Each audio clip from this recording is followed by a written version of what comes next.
Estamos aqui com o Léo Ceará, acabou saindo ainda no primeiro tempo, Léo, na estreia da equipe. Como é que você está? A gente vê que ainda tem um hematoma, mas como é que você está fisicamente até para o jogo do próximo domingo?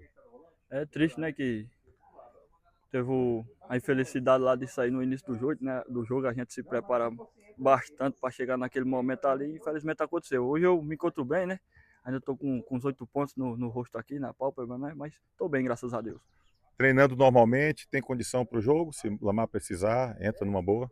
Com toda certeza nós vai estar pronto para essa guerra aí. Sabe que é um jogo de muita dificuldade aí, né? Contra um adversário que vai disputar com certeza com a gente a classificação. E com certeza a gente vai estar à disposição do treinador aí, né? Deus quiser, vai fazer um bom jogo.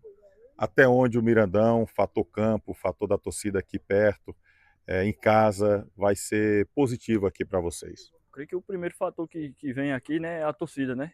Que a gente que já jogou contra o Crato aqui sabe que eles apoiam do início ao fim. E o campo a gente trabalha aqui, né? E com certeza a gente já vai estar com uma boa intimidade com o campo aí para fazer as coisas acontecerem.